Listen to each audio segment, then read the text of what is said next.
you just got from Swamiji, from Paramashiva. Take a picture of the materialization that has happened.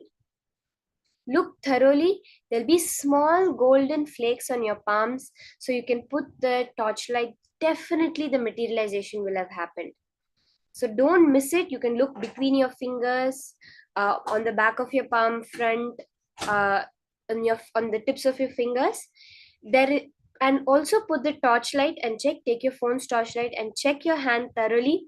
Swamiji has manifested here. It will be some golden sparks, some bhasma, some of the vibhuti, white powder or sandalwood paste, kumkum. Even jnana anjana has materialized for many people. Honey. There are so many things that can manifest. Check your manifestation, post it in the chat.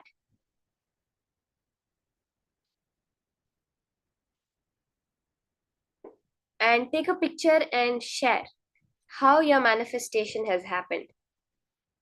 How many of you have manifested? Can you post a quick message in the chat for all of those who have manifested this power?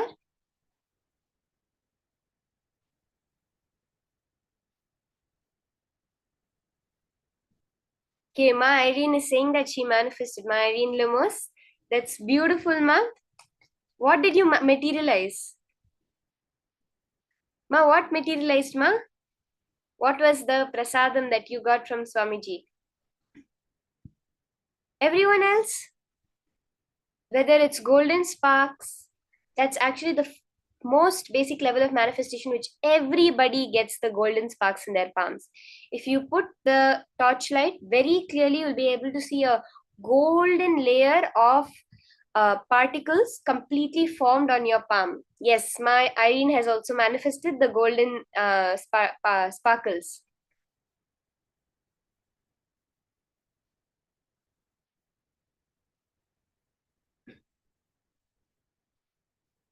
Now, we're going to enter into a very powerful session, probably the most interesting session that we're understanding. We just did materialization, but we're going to see how does dematerialization happen. What is this science of Navakhanda Yoga Samadhi? Let's now listen to this from Paramashiva, from Swamiji himself. Today I'll explain something very important. Navakhanda Yoga Samadhi. Listen.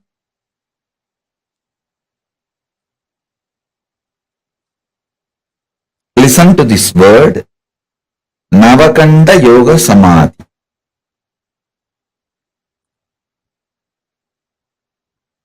If you are familiar with Hinduism, especially the great enlightened masters, Siddhas, you would have heard this word Navakhanda Yoga Samadhi. It means, see, there is a Siddha tradition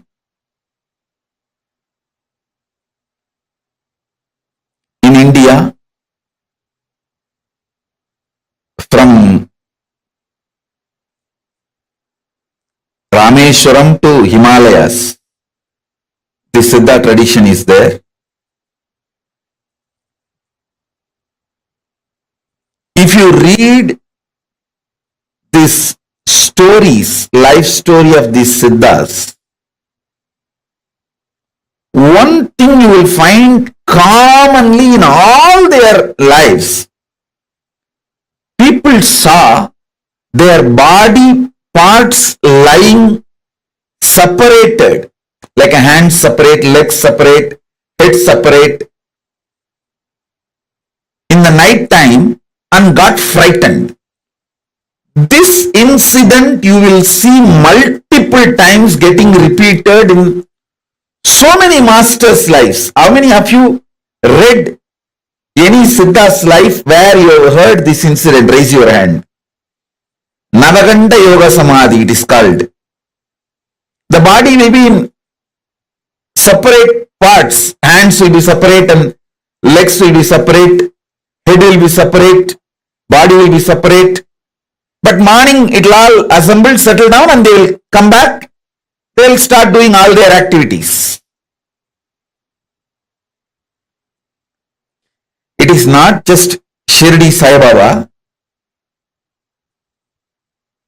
Thousands of Siddhas, I should say not just thousands, even lakhs, comfortably I can say lakhs.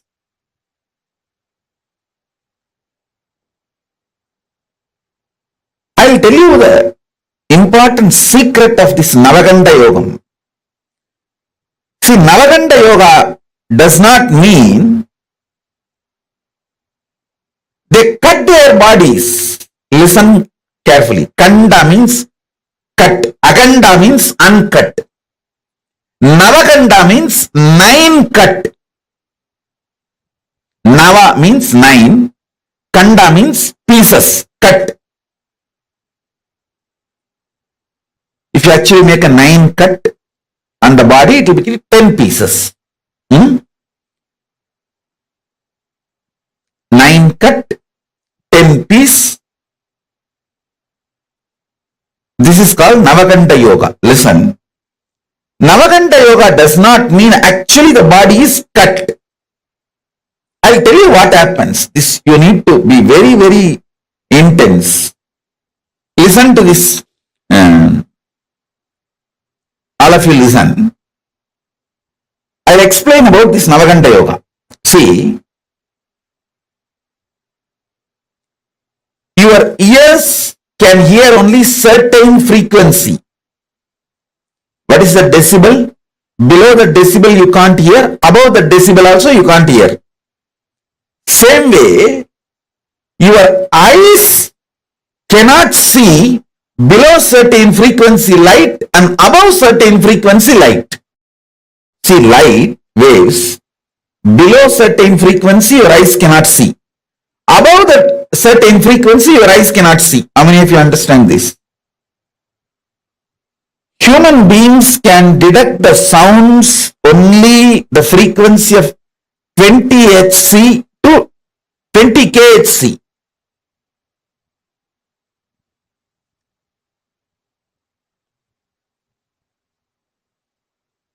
Well, only 20 kilohertz. 2 hertz to 20 kilohertz only human beings can see. Not more than that. If it is below 20 hertz, you can't see. If it's above 20 kilohertz, you can't see.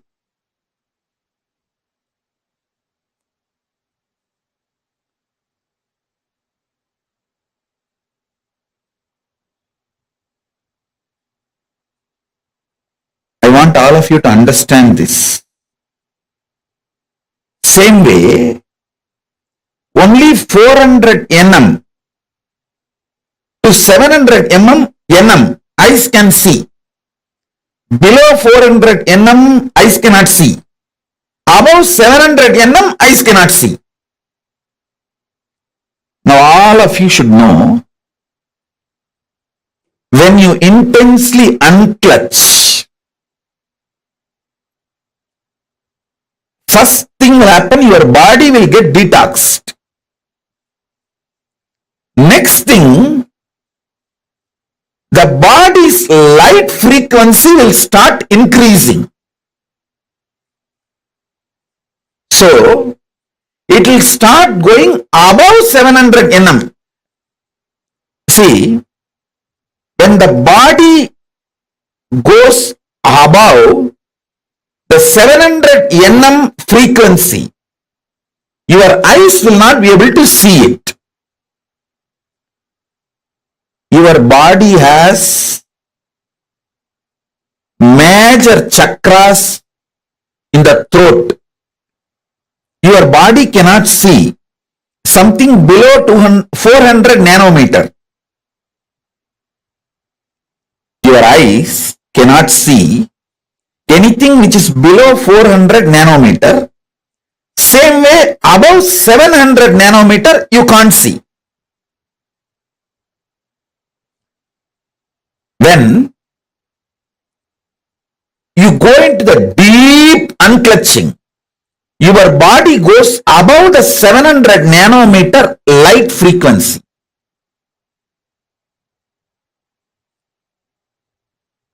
If your whole body has gone above the 700 nanometer frequency, completely nobody can see you. But listen carefully, this is more important. There are chakras in the throat, Vishuddhi. And the chakras in this part, see this knee as a chakra, this knee as a chakra. This Vishuddhi and this two chakra and on the leg knees also. This both knees also are a chakra. Listen carefully. The chakra in the knees of the leg, 2. Chakra in the knees of the hand, 2. 4. Chakra in the shoulder, 6. Chakra in the throat, 7. And in this 7 chakra, listen carefully. I am not talking about the Muladhara, Swadhisthana, Anahata, Vishuddhyanya. No. I am not talking those chakras. I am talking about the these are actually minor chakras. There are 7 major chakra in your body and 14 minor chakras. These are like chakras in the shoulder, elbow, both the knees. These are called minor chakras. These chakras will jump beyond the 700 nanometer quickly. But the remaining part of the body will take 3-4 hours to cross the 700 nanometer. Understand very carefully. These chakras, these chakras, they will cross the 700 nanometer within, I am giving you example, 1 hour of falling into Nirvikalpa Samadhi. But this part to cross 700 nanometer will take another 3 hours. That is the time when you see body will be seen as a 10 pieces. Because this part will not be seen. It is actually not cut. This part will not be seen and this part will not be seen and the neck will not be seen. Head will be seen. Body will be seen. Knee will not be seen, but the leg will be seen. How many of you are understanding what I am saying? This is what exactly is the Navaganda Yoga. Body is not cut to pieces. All of you understand, body is not actually cut to pieces. But these chakras, they cross 700 nanometer. But the body will not cross that 700 nanometer. So what happens?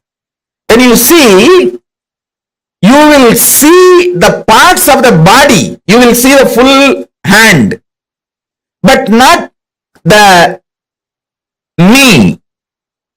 You will see this part, but not the shoulder. You will see the body and neck, head also will be seen, but not the neck. Neck will not be there. You will see the thighs, but knees will not be there. You will see the foreleg, but the knees will not be there. So in this way, body will be there as cut in 9 places, 10 piece. That is what is called Navakanda Yoga. Listen. This is precisely is called Navakanda Yoga. Body will not be cut, but in the Samadhi, body will not be seen. Shirdi Sai Baba did exactly this only. In the 3-4 hours, listen carefully. In the 3-4 hours, if people see them, they will get frightened and run away. They will get frightened and run away. Early morning, when the sunrise happens, early morning when sun rises, the whole body will come to normal frequency below 700 nanometer, which you will all be able to see. Listen carefully. You need to understand this Navaganda Yoga. Actually, at least we have 50 people who have seen me in Navaganda Yoga. In Thiruvannamalai and Erode, Tiruchengodu. After I started living the public organization life, I stopped it. Because people won't be, one thing in that Navaganda Yoga Samadhi, it is too high Samadhi. I will not be able to relate with all of you normally. That's one reason. Second, listen. This Navaganda Yoga Samadhi is nothing but leaving the body and going to Kailasa and coming back. My gurus taught me this Navaganda Yoga Samadhi in Thiruvannamalai and in Tiruchengodu. Both places, people have seen me in Navaganda Yoga Samadhi. After I started the public life, I think around 2003-04, I stopped practicing this Navaganda Yoga Samadhi. Because two reasons. One, people will be frightened. Second, in this Samadhi, I will not be able to relate to you all in a normal way. I will see your whole past. There cannot be normal relationship. Due to that, I stopped it. Now, because I am out of the human society, I have started doing and started downloading many things from Kailasa through this Navaganda Yoga Samadhi. Today, I am going to give you the glimpse of this Navaganda Yoga Samadhi and what I bring from Kailasa through this Navaganda Yoga Samadhi.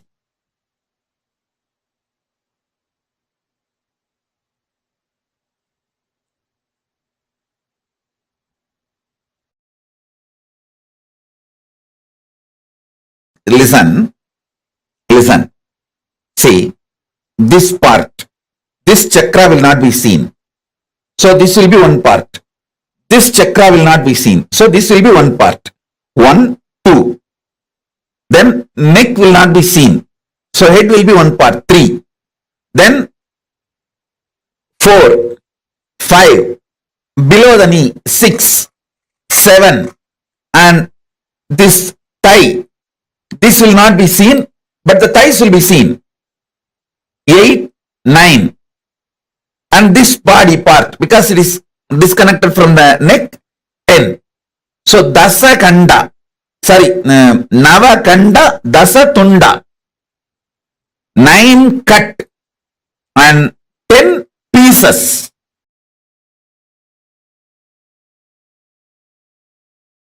What is being played here is not music, it's a mantra.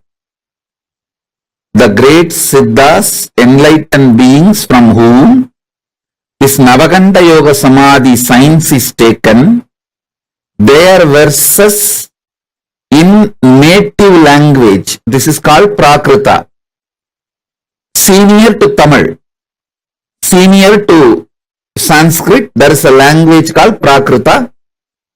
These verses are from that Prakrit. The masters who gave this Navaganda Yoga Samadhi to me, it is their verses. It's like a mantra. It's not music. So please sit with this vibration, this mantras, will infuse unclutching into you and take you to the higher level. This line drawing, Paramashiva is wearing the tortoise shell on his neck and the tiger nail. This line drawing is unique, described in Agama. Especially the form of Paramashiva, you need to meditate on this form of Paramashiva to clear up all poisons and to learn the mantra to remove poisons. See, when Milky Ocean was churned, Vishnu takes the tortoise form, but he was not able to withstand that poison, alahala poison. So Paramashiva takes that poison and frees all the devatas. And then it is time for the tortoise Vishnu to leave the tortoise body and reach Vaikuntha back. Then he asks the boon, you please have this tortoise body which I used forever in your neck. So it will be enjoying the sweet memories. It was part of you during the churning of the Milky Ocean. Then Paramashiva gives the boon and wears the tortoise. This is the Kurma Avatara of Vishnu. Paramashiva is wearing that. Navaganda Yoga Samadhi is given by a Siddhar called Navanada Siddhar. These verses are from Navanada Siddhar and is parampara, is tradition. So please, even if you don't understand these frequencies, put that Navaganda Yoga Samadhi seeds in you, so when you sleep, those seeds will start sprouting.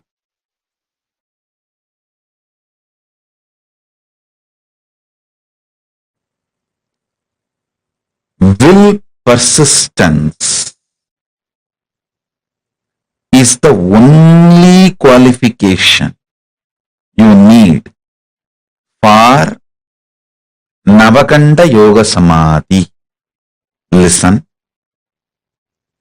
Will persistence. Understand? I was just sitting and meditating. Why some people get only Nirvikalpa Samadhi? Why some people get Navaganda Yoga Samadhi? Because Navaganda Yoga Samadhi is higher than what you understand as Nirvikalpa Samadhi. See, Nirvikalpa Samadhi is highest Samadhi your consciousness can achieve. That is enough for enlightenment and to reach Mahakailasa, everything. But Navaganda Yoga Samadhi is something like that. Nirvikalpa Samadhi filling your whole body, even physical body.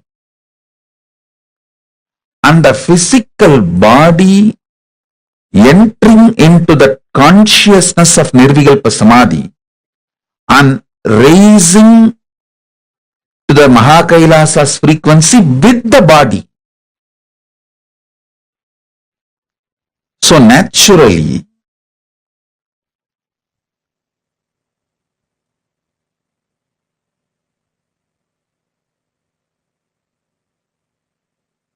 I should say that Navaganda Yoga Samadhi is like a going more than Nirvikalpa Samadhi. Listen. Many people achieve Nirvikalpa Samadhi and be satisfied with it. That is like tamarind fruit. The inside that fruit is ripe and it naturally gets detached from the shell. So after that, what happens to shell does not touch you. what happens to the shell does not touch the fruit. Same way, once your consciousness is ripe, what happens to the body does not touch you.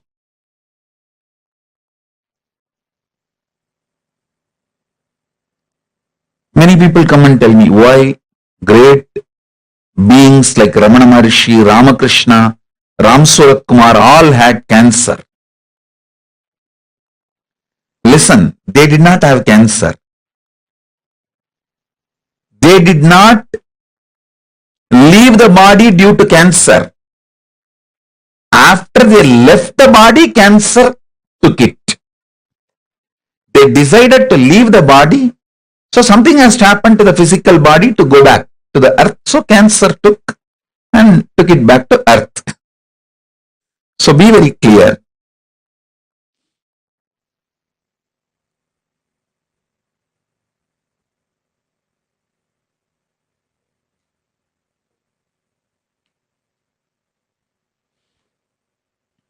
Listen.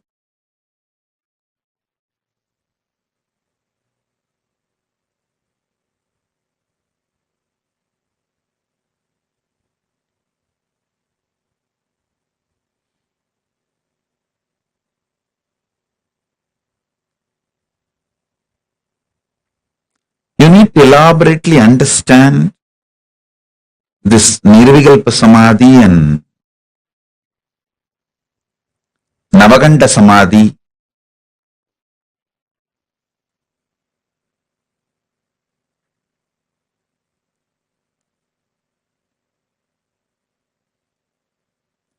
Nirvikalpa Samadhi is your consciousness ripening. Navaganda Samadhi is even your body, along with your consciousness, raising to the higher worlds, higher time zones, higher energy fields.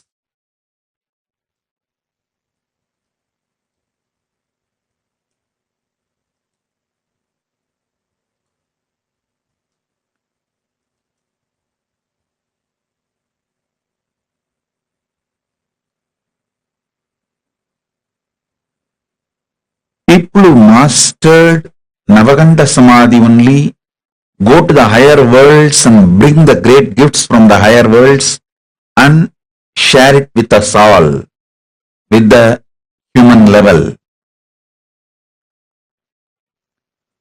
So Navaganda Samadhi is something furthering of Nirvikalpa Samadhi. Listen.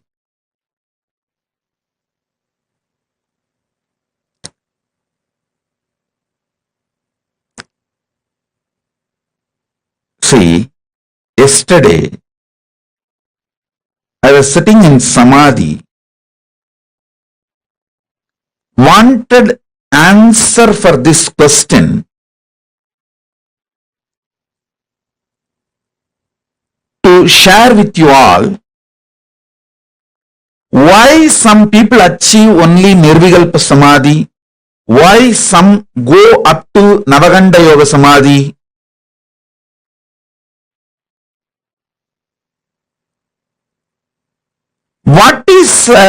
What is the ingredient, unique, real principal ingredient for the alchemy of Navaganda Yoga Samadhi? Understand? Unique, principle, primordial, or I should say that true, right, source reason for someone to travel to Navaganda Samadhi. How Paramashiva decides to give Navaganda Samadhi to some people, why he gives Navaganda Samadhi to some people. I saw clearly, the Paramashiva revealed the reason clearly. It is sheer will persistence.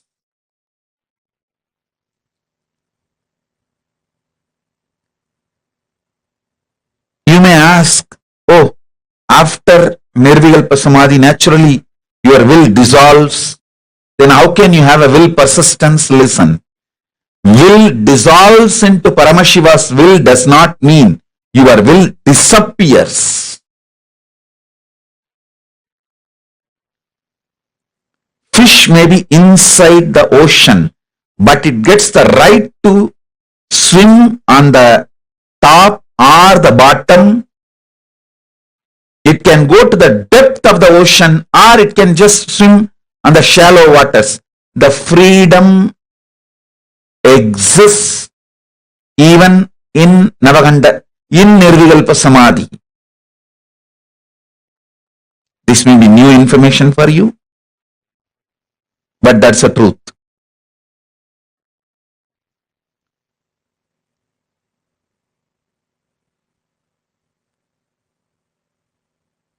Decision.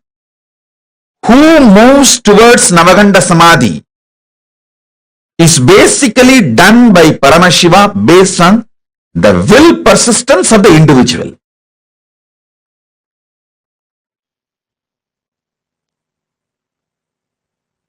Listen carefully.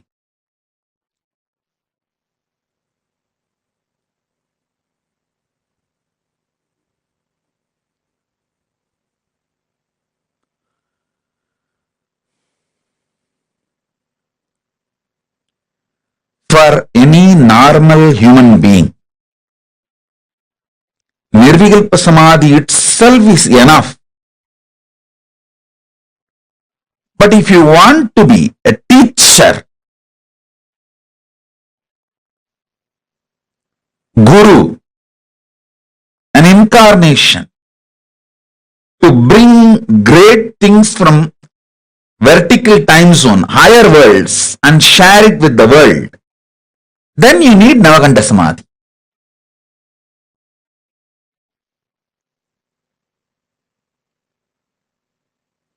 Then naturally you need Navaganda Samadhi.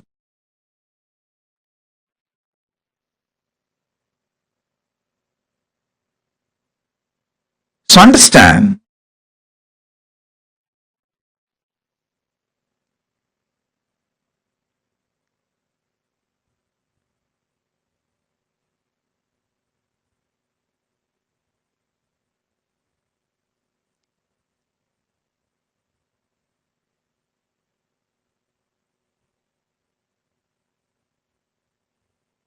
you may ask why masters like Vadalur Vallalar, Ramalinga Swami took the body. He just used the Navaganda Samadhi and made the Divya Sarira and left. He just took the body and left to the higher worlds, Kailasa. But masters like Ramana Maharshi, Ramakrishna left the body here and went. Please be very clear. Never ever compare these great beings with your pea brain or rat brain, peanut sized brain. No, don't do that mess. Maybe Ramana Maharshi thought leaving his body here in the planet Earth will continue to help millions of seekers. I tell you, just Ramana Maharshi's body alone is such a powerful Jnanagarbha. Such powerful Jnanagarbha. Unimaginable Jnanagarbha.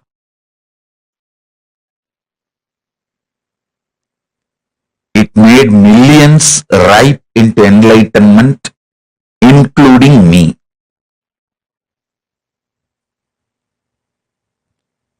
If Ramana Maharshi has taken his body, like Vadalur Ramalinga Swami, surely it would have been a great loss.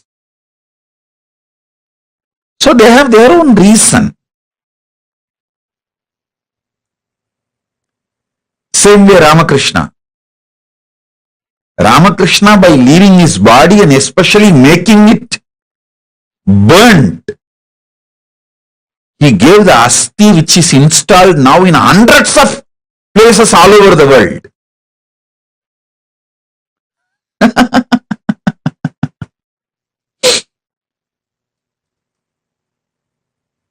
So each one of them have their own reason.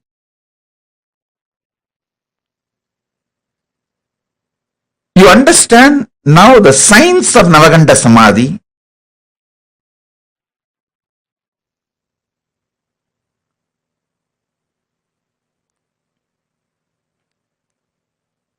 Fundamental qualification is will persistence. Listen.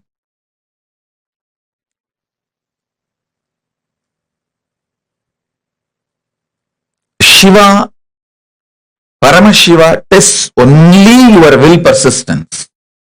He doesn't see any other qualification. You can't earn these great samadhis by your own qualification. He only sees, if I give, will this guy be able to receive and live it? That's all he sees. He doesn't see any other quality.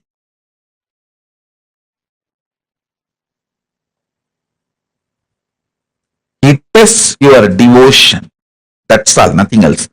Devotion means will persistence. That's all, nothing else.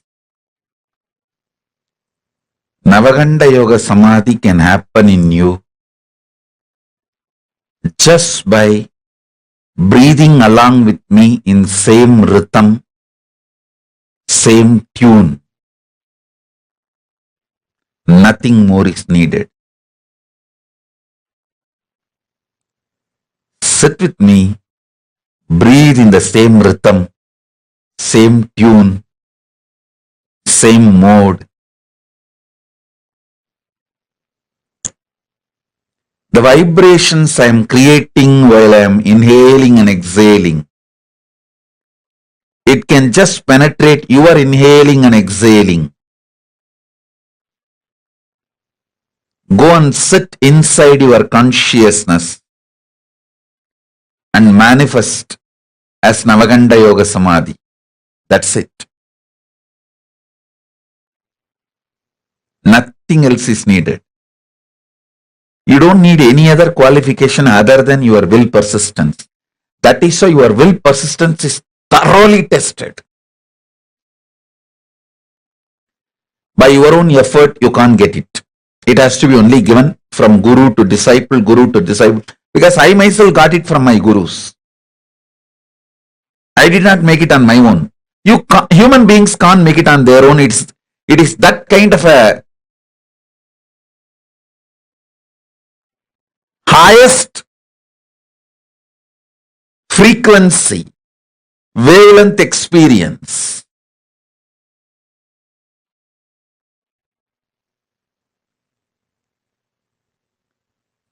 It can only be given from the higher dimensions. Means from guru to disciple. You can never make it on your own.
Navakanda Yoga Samadhi. Such a powerful revelation Swamiji had given today to us. This Navakanda Yoga Samadhi is what Swamiji is going to be giving us all as experience.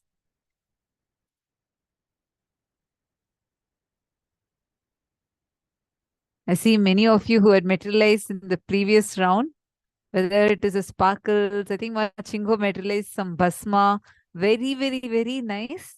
Congratulations to all those who had the materialization power. Great. We learned about what Navakanda Yoga Samadhi is. Can I request all of you to type exactly what you understood as Navakanda Yoga Samadhi? What is that science? Like how explain the visible range of light and about the minor chakras, the whole thing. Can I request everyone to type just an essence of what you have understood? Type it elaborately and post it. This will help you to understand. See, this is not a very commonly known science. People do tapas for years together. And even if they do tapas, it's only when the guru decides to give it to the disciple, they can get it. So, and it's not a common knowledge at all. I request all the participants, type whatever you have understood so far as Navakanda Yoga Samadhi and post it in the chat.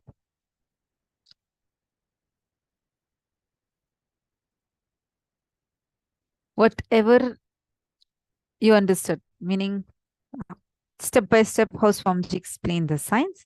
I request you all to post it.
So this Navakanda Samadhi, what I see many of you started posting. See, understand. Did all of us understand about that 14 minor chakras it mentioned about? How when the frequency of our body raises so high. See, we have 7 major chakras. That is what is Mooladhara, Manipuraka, Swadhisthana, and Anahata, Vishuddhi, Agnya, Sahasrara. All of these 7 are 7 major chakras. And now there are 14 minor chakras. And these minor chakras are located in our shoulders and both the hip joints and the throat. Like this, there are totally 9 points. The legs, so where the body is getting joined with the legs, so 2, and the knees, 2, and both the hand joints, shoulder joints, and the throat, and the legs. So these are the 9 points where the it appears like the cuts happen. These are the 9 points where the chakras are all located. The minor chakras are on the legs, both the knees, both the hip joints, both the shoulders, and both the hand joints, and on the throat. In Navakanda Yoga Samadhi, your body starts raising above the 700 nanometer line. Our body, see, our visible 70 nanometers or 700 nanometers of light. Beyond the 700 nanometers of light, when our body raises, our body will become like a light body.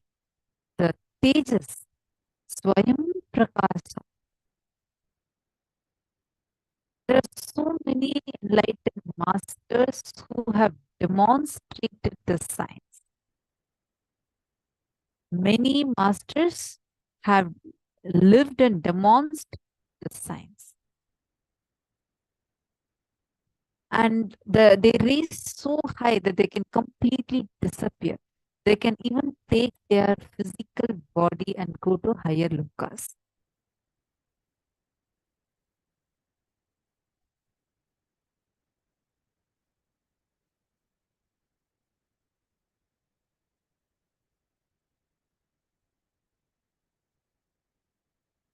All of us understanding this.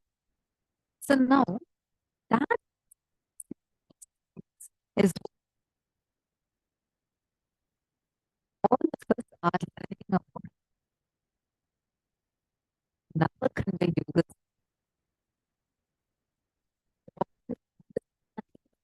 That reads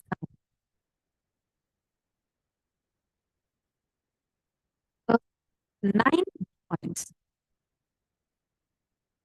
Nithyananda, are all of you able to see and hear me?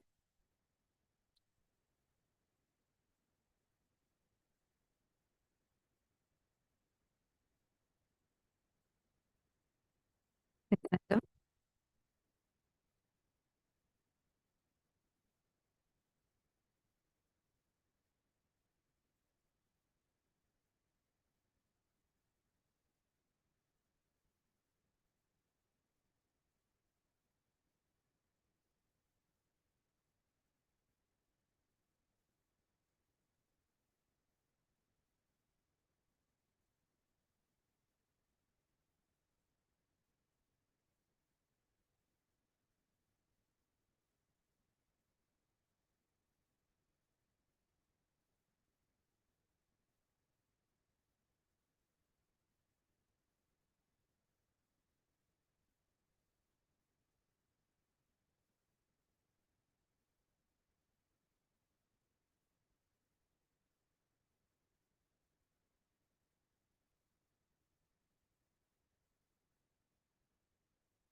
I hope all of you are able to hear me better now. I apologize for the technical difficulty.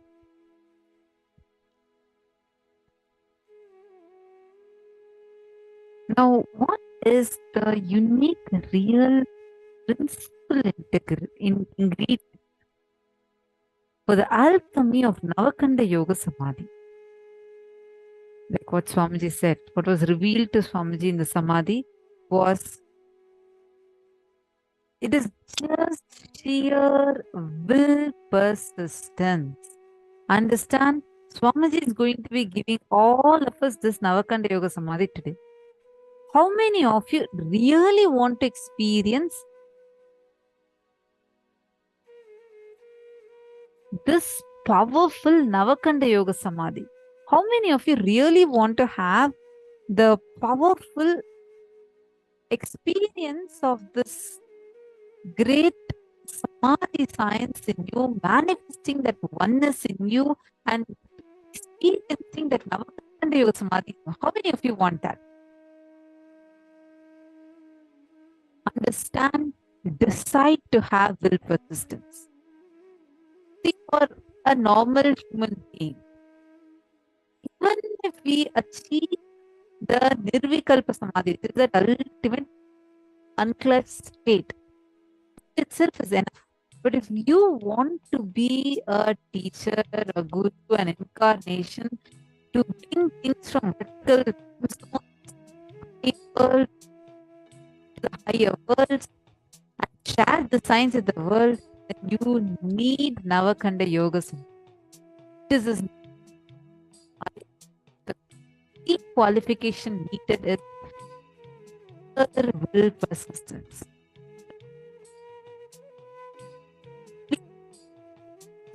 He does not look for any other qualifications. Means persistence, nothing else. Persistence is your decision without self-doubt. Persistence is your decision to persist. It is your decision to persist and being sure about it.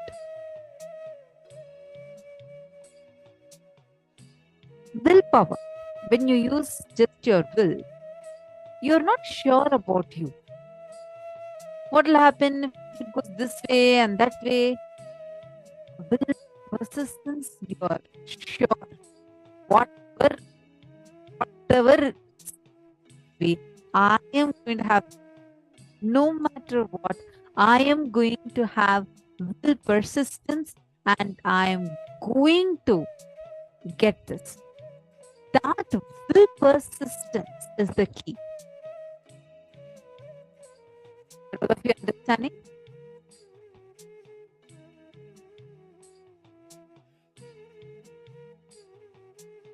Now, take a few minutes.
Nityanandam. Hope you are able to hear me now. It looks like there's an internet issue. I think now it should be better. Sorry for the broken sound. Nityanandam. Yes. Understand the will persistence, just the decision of will persistence is powerful. Whether it is power manifestation or anything, it is just that will persistence that is needed.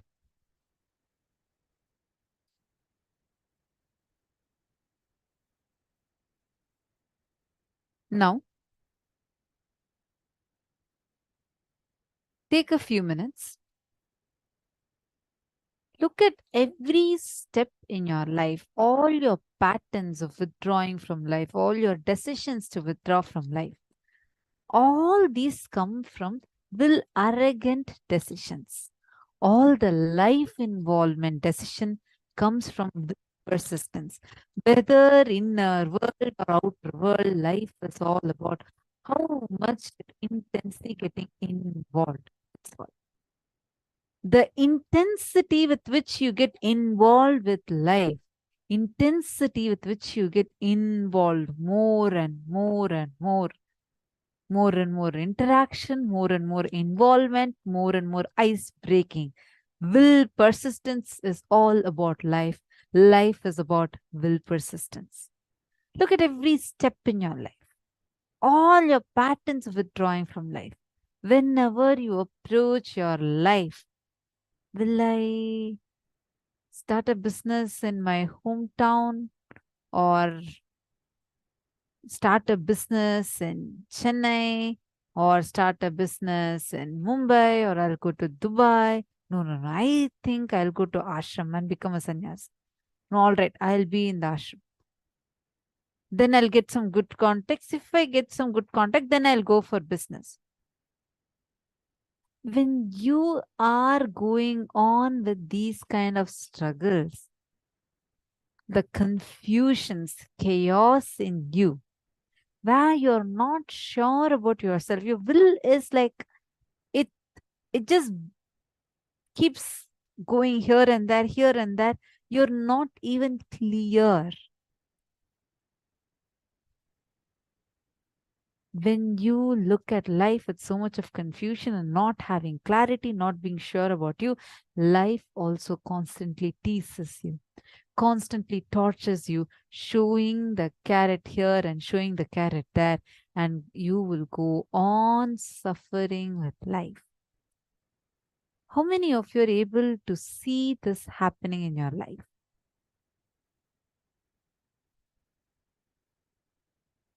Hello, Nithyanandam. Are all of you able to hear me?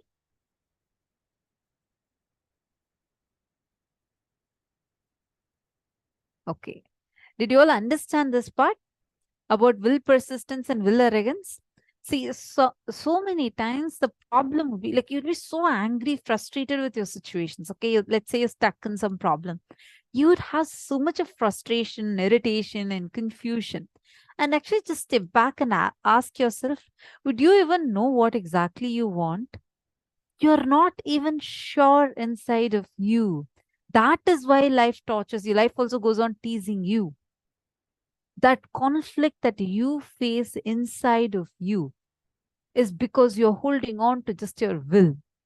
Will persist means deciding that this is what I want. This is my intention. This is exactly what I want to do. This is exactly what I want to manifest. And till I manifest, I will persist. Whether it is your powers, whether even in the power manifestation. Every time, even in power manifestation, when we are thinking, okay, I'm not sure whether I'm able to do this, I'm able to do that. You're like when the surety is not there inside of you, how you're operating, that the whole mode from which you're operating is will arrogance. Meaning, right now I'm closing my eyes. I had to see through my third. If I don't see, that's all. I'm declaring that this is not going to work for me. Understand That is called as will arrogance. Or you'll say, let me try. They're telling me some technique. Let me try. But I'm not thinking that this is going to work for me. I'm not too sure that this is going to be coming for me. Let me give it a try. But you're not persistent on it. So even when Paramashiva is showing you something, even when Swamiji is actually showing you what is there, you won't be able to see it. You just declare, okay, this doesn't work for me. That attitude is will arrogance. The moment you decide, Swamiji has initiated me, I know Swamiji will manifest through me. No matter what, when Swamiji has initiated me, I know Swamiji is going to be manifesting through me. I know Swamiji is now going to manifest this power through me. Even if I'm not getting the answer right away, I am going to still persist. I will manifest. That will persistence is devotion. Devotion is will persistence. That's why Swamiji is telling, even in the video when we were listening. What did Swamiji say? Paramashiva tests that only one quality in you. How many of you have heard some stories from the Puranas of all the 9 Mars and Alvars, like the great devotees of Paramashiva? And you would always see that they all go through this most difficult test. And somehow, with the feeling connection with Paramashiva, they will become successful in that test that they are facing. How many of you have seen, how many of you have heard these stories or watched in a movie? I mean, Swamiji has revealed so many great stories from our Puranas.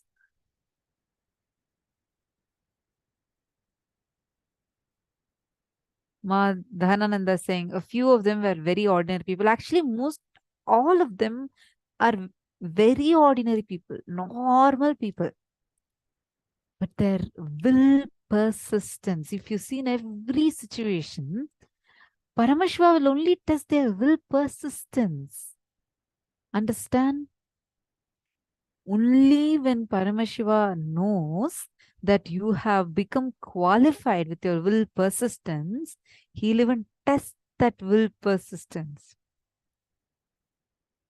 Understand? Even if you fail in that test, even if you think you may fail in that test, don't worry. He will only empower you more and make you more persistent, make you strong, and again test you so that you can feel empowered within you. You can be qualified to get these great sciences. Every time, many of you have had these miracles, like when you attend a program, you wanted to really attend, and something you could manifest it, or something you were looking for, you were not able to manifest. You just connected to Swamiji. That will persistence made it happen. How many of you are here like that? Any program or anything? Can you all post in the chat? What exactly you were able to manifest like that?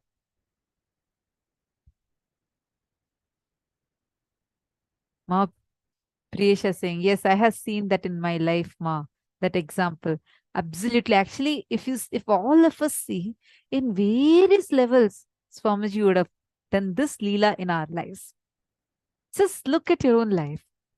Even it would have been a simple thing, small thing. See, you know why? This is my thing. I'll feel Paramashiva is doing this whole thing. Swamiji does this whole Leela in our lives just to show us that, hey, no matter what, I'm really there. Because if things all happen very easily, we forget that Swamiji is there with us. He's making all happen. We just take it for granted. And you'll still sit and complain, no, I have never had any experience. I have not had the spiritual experiences. So he'll test your will persistence. He'll play that Leela. When you have that breakthrough, he'll be like, look, I am there with you. No matter what. Even when you went through that most difficult situation, I am, and I will be there with you. Swamiji will be there holding your hand. He will be there with you. Understand? Just even if you cognize this, the will persistence in you, and nothing can shake you. Nothing. He understand, even the test, he's not testing you. Don't mistake. He is not testing you. He is only testing the will persistence in you. Understand? Even if you think you failed that test, you're only, it's like he's holding you in his hand. Even if you think you failed that test, you'll fall on his lap. Again, he'll pick you up. Again, he'll empower you. Again, he'll make you qualified. That's why Swamiji says, this is one of most favorite lines. Swamiji will say, I don't choose the qualified. I qualify the chosen. Understand? He does not choose the qualified people. Whoever he chooses, he qualifies them. So with Swamiji, you don't need to worry about anything. Decide to have will persistence. More and more you have will persistence, more and more Paramashiva will manifest through you. More and more Paramashiva will manifest through you. The state, space, power, being of Paramashiva will manifest through you. Geeta Devi is saying, when I wish in front of Swamiji's Atmamurti, every time I get it. Absolutely. That's how Swamiji is telling us, hey, I am there with you. Don't worry. If you just even cognize this, no, you'll understand there's no need for you to give up on yourself. Hold on to that will persistence, to whatever you want to achieve. Will persistence is the key. So now, how many of you want to declare with will persistence, whatever you want to declare? How many of you are declaring to have this quality of will persistence in you? Today's initiation into Navakanda Yoga Samadhi. The only qualification needed for this is will persistence. How many of you want to have this will persistence? Please post it in the chat. You have to, it's a decision, a declaration you make.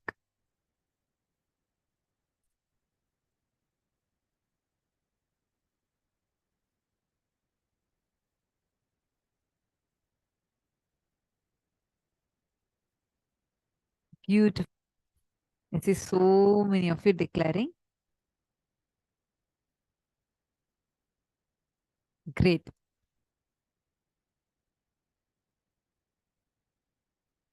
Ma Jnanapradata is asking, this can bring both your soul and body to the highest frequency. That is absolutely right. Your consciousness, your body, everything together, it's the highest frequency, where with your decision, you will be able to travel to the lokas. You understand, Ma?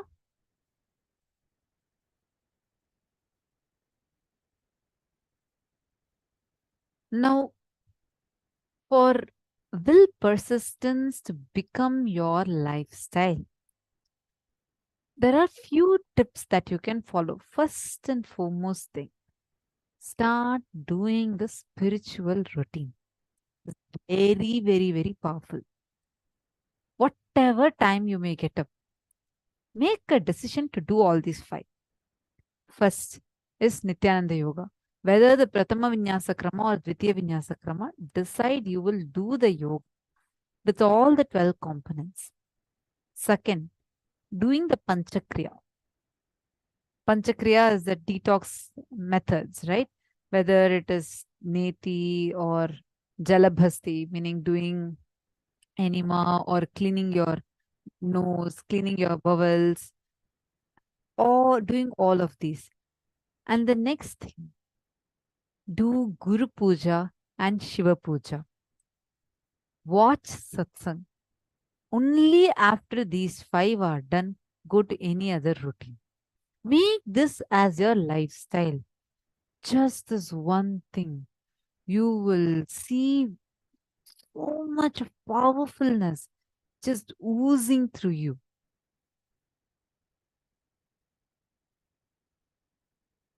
from Swamiji's autobiography. Swamiji has revealed, I have stopped eating, I have missed sleeping, missed drinking water, even missed breathing whenever Swamiji is in Samadhi. But I have never missed Nitya Puja. Nitya Puja is that important in life. So far, Swamiji has initiated and inspired over 10 million devotees to do Nitya Puja. And this Nitya Puja is too important for all of us to do.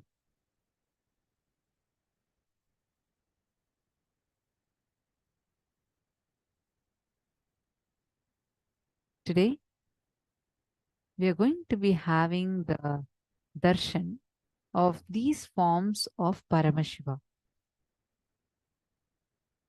Veerabhadramurti, Varahasamharamurti, and Aghorastramurti.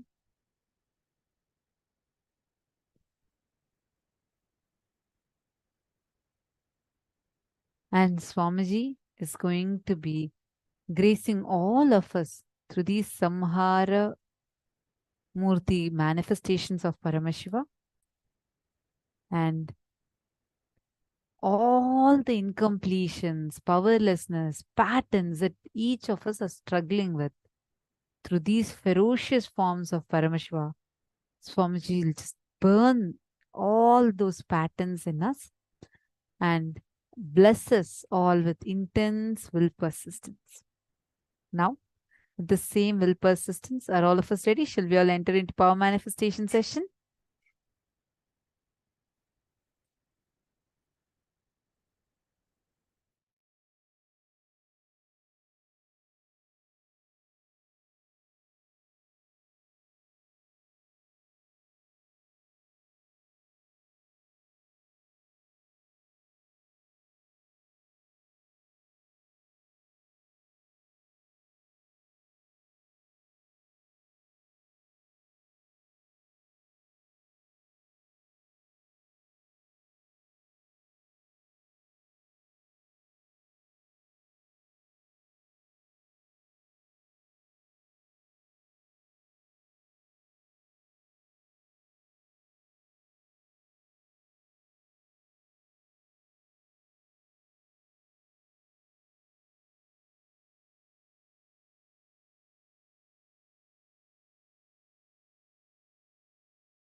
Yes. Nithyanandam. So let us all now enter into the power manifestation. See, Swamiji tells, whenever you unclutch, right, you start manifesting that experience of higher consciousness. So every moment, whenever you are in the space of unclutching, understand you are directly lifting yourself up to the space of oneness, being able to raise yourself to the highest frequency. Every one of you that are sitting here now, can I request all of you to settle down in front of the camera? Please, can I request everyone to settle down?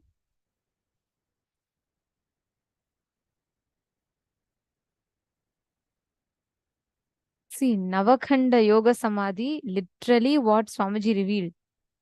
Navakhanda Dasatunda means the 9 cuts, 10 pieces. Of course, like Swamiji explained, it's not literally the cuts, but appears to be like cuts. For us to manifest such high frequency of powers, understand we just need to raise ourselves to unclutching. That is the key. Unclutching is the key.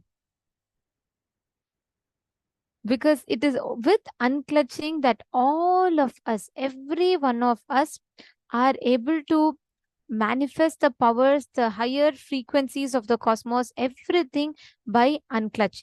So whenever we are in the space of unclutching, we can manifest the powers. And you just need to tune yourself to that.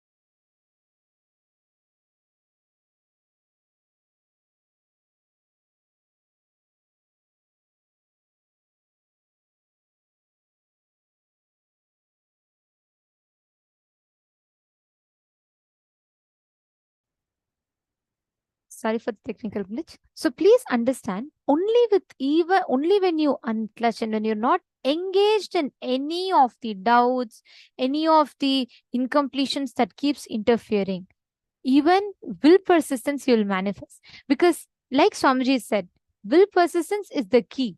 Now, each of you have declared to manifest that will persistence. When you are manifesting powers, right? Just declare. Even if you are trying, it is not happening, it is okay. Just declare that you are not going to give up. You are not going to deviate from that space of unclutching. Because only when you are unclutched, you can print the reality. Swamiji tells beautifully, for you to manifest the power of materialization, just disengage from the reality and consciously print what you want. You may try now, it may come, may not come, but that's totally fine. You should not drop your will persistence. Each of you have now committed to be in that space of will persistence. With that space, let us all enter into the power manifestation where you're all going to be, just declare, Paramashiva, Swamiji, please manifest through me now. Whatever you want to give me, please shower me with your prasada. Swamiji tells this materialization is nothing but you receiving the prasada from Paramashiva for the space of oneness. So anything he showers you, whether it is sandalwood powder, whether yesterday actually one of the participants receiving the darshan, she had manifested Kit Kat chocolate. Her daughter, she had posted that her daughter had manifested Kit Kat chocolate. See, please understand, every one of us can, when we tune ourselves to the higher frequency, right, you will literally be able to manifest. Like Swamiji will 3D print it for you and give it to you. You just have the will persistence in your inner space. Don't let any incompletion come and say, oh, it is not possible for me. I tried really hard. It is not going to work for me. Don't entertain those thought currents. Just sit now. Sit with the decision in you to manifest Paramashiva. Sit with the decision in you to manifest Swamiji. Let Swamiji flow through us and give whatever he wants to shower. With that decision, just sit and manifest. Let us all start. I request all the participants to sit straight.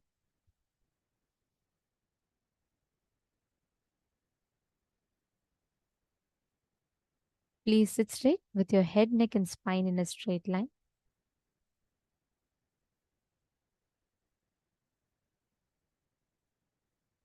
Now, close your eyes, visualize Swamiji.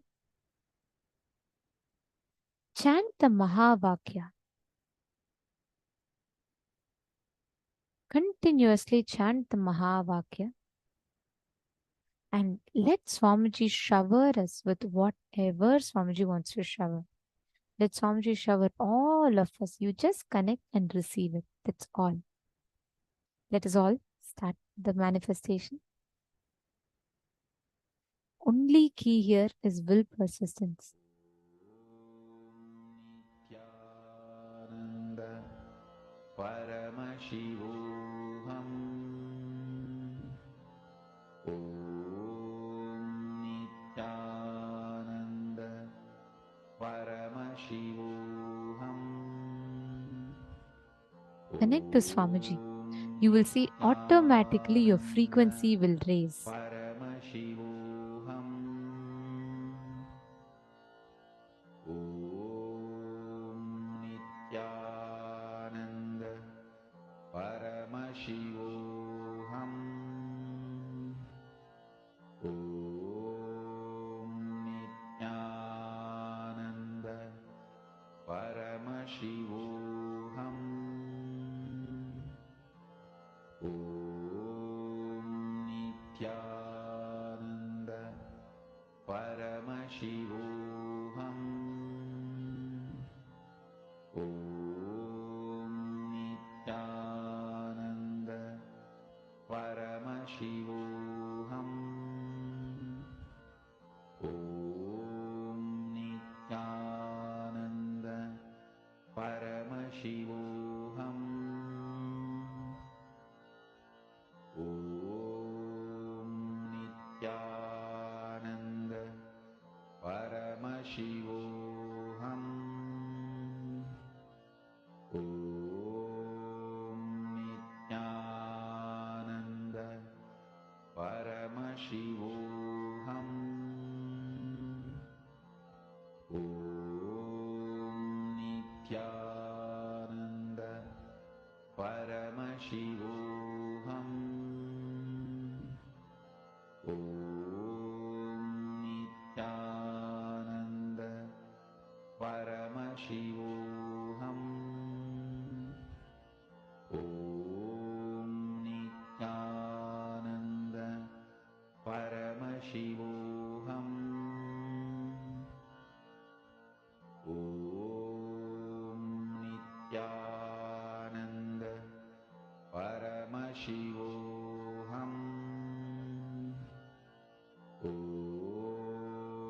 Nithyananda Paramashivoham. Om Nithyananda Paramashivoham.